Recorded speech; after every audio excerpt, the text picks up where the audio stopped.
नमस्कार दोस्तों, मैं गिरिजा शंकर पेड़ीवाल, एक मोटिवेटर और काउंसलर। आज मैं आप सबके सामने आया हूं साइबर ठगी के बारे में बात करने के लिए।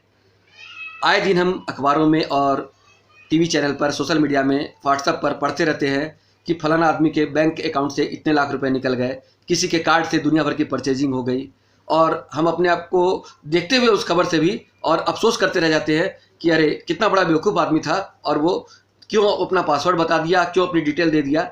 लेकिन वह बेवकूफ़ तो था, लेकिन कहीं ना कहीं कई बार जानते बूझते हुए भी, जानते समझते हुए भी आप बेवकूफ़ बन जाते हैं। वो कैसे? क्योंकि साइबर ठग भी नए नए तरीके निकालते रहते हैं और कहीं ना कहीं आपको जाल में फंसा लेते हैं, जिसका मुख्य कारण है आपके अंदर एक लालच कि हमें बहुत कम दाम में इतना बड़ा सामान मिल रहा है तो ले लो, या आपको कोई लालच ऐसा दिया जाता है कि ये 1500 रुपये आपको एक गिफ्ट मिल रहा है तो आप उसकी क्लेम करने के लिए जाते हैं तो चलो ले लेते हैं। या किसी चीज़ को 10 बार व्हाट्सएप पर शेयर कर दीजिए तो आपको एक टी शर्ट मुफ्त मिल जाएगी। बस उस मुफ्त के चक्कर में आप सोचते हैं कि चलो ट्राई करने में क्या हर्ज है, लेकिन उस ट्राई के चक्कर में आप अपनी डिटेल किसी न किसी तरह से साइबर ठग तक पहुंचा देते हैं, जिसके कारण कि आपको खामियाजा भुगतना पड़ता है।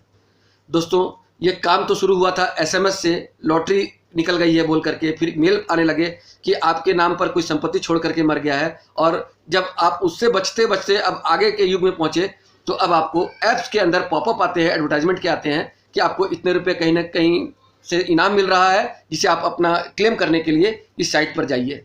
और वहाँ पर लिखा हुआ मिलेगा कि आपके अकाउंट में पे कीजिएगा तो आपके बैंक में वो पे हो जाएंगे आपके अकाउंट से, और आप पे दबाएंगे तो उल्टे आपके अकाउंट से कट करके वहाँ चले जाएंगे।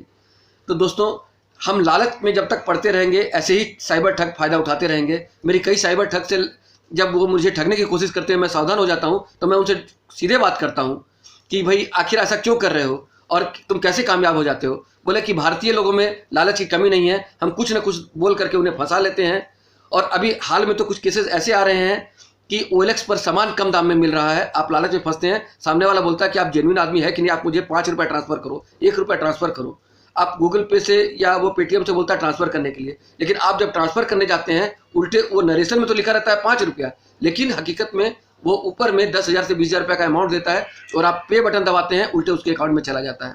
आप तो उस तरफ ध्यान भी नहीं दे पाते, लगता है कि सब कुछ जेन्युइन हो रहा है, मैं जेन्युइनिटी ले रहा हूँ, क्योंकि मुझे तो एक स्कूटी है जो कि 5,000 में मिल रही है, मुझे तो एक कार है जो कि 17,000 रुपये में मिल रही है। लेकिन आप ये नहीं सोचते कि सामने वाला भी जब पूरा खुला मार्केट है तो इस तरह से क्यों कर रहा होगा, और इस लालच में फंस जाते हैं। साथियों, मैं आप सबसे आग्रह करूंगा कि किसी लालच में न पड़ें और ख़ास करके किसी फ़ोन कॉल पर अपनी डिटेल न दें, वरना आपको मुसीबत होगी। और अब फ़ोन कॉल से ज़्यादा अब आपके व्हाट्सएप पर मैसेज आने लगे हैं, लोगों के दूसरे ऐप्स के ऊपर में एक पॉपअप के ऐड खुलने लगे हैं, जहाँ पर कि वो केवल ऑनलाइन प्रोसेस बताते हैं, आप जा करके अपने आप को नुकसान पहुँचा सकते हैं। इसलिए आप लोग बिल्कुल सावधान रहें, किसी लालच में न पड़ें। कोई किसी को फ्री में गिफ्ट नहीं देता, कोई कंपनी को अगर फ्री में देना होता तो वो अपना ऐड में खर्चा करती है, तो वो आप तक फ्री में कोई सामान नहीं देगा। इस मानसिकता से आपको निकलना पड़ेगा, क्योंकि ऐसा करके आप शेयर करके और भी लोगों को ठगी के रास्ते में ढकेलते हैं और खुद भी ठग जाते हैं।